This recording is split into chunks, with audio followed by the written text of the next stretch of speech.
L'idée, là, il y a une grande ligne droite qui n'a aucun intérêt, donc on taille la route. Et puis dès qu'on va commencer à voir la nuit qui tombe gentiment, on se remettra en radeau.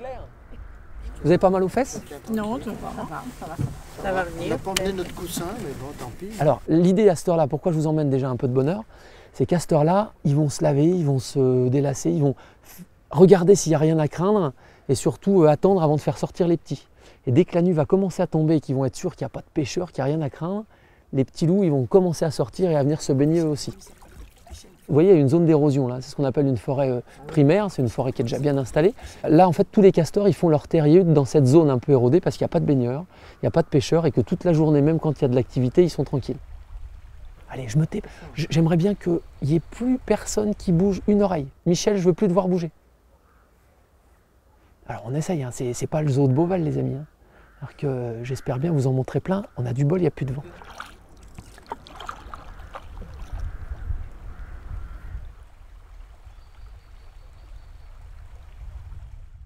Castor devant.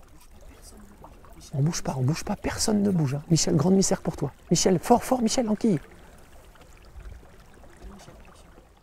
C'est qui l'a vu? Moi.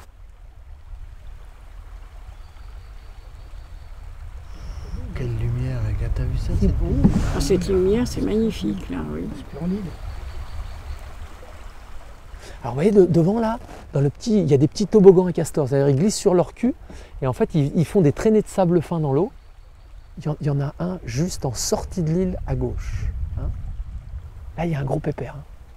Vous le voyez de profil là?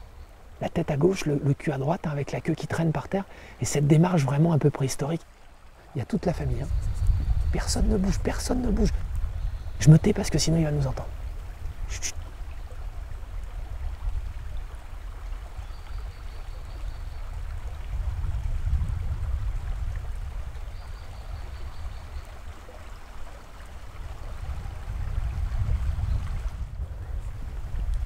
Vous voyez la dextérité, plein courant, il ondule avec la queue, il ne se sert pas du tout de ses pattes avant, il se sert que de ses pattes arrière. Hein. Il a une petite brindille dans le bec. Hein.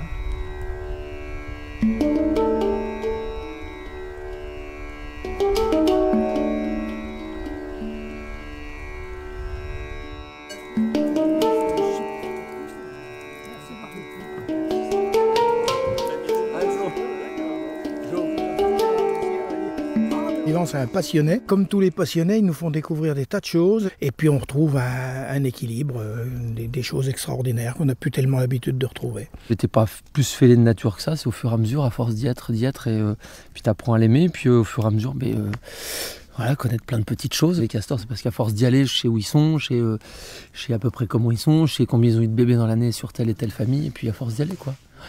Puis la nuit c'est magique parce que c'est vrai que tu as ce petit côté, tu sais pas où t'es en fait. Quand les gens connaissent pas le coin, tu te les emmènes un peu où tu veux, quoi, à gauche, à droite.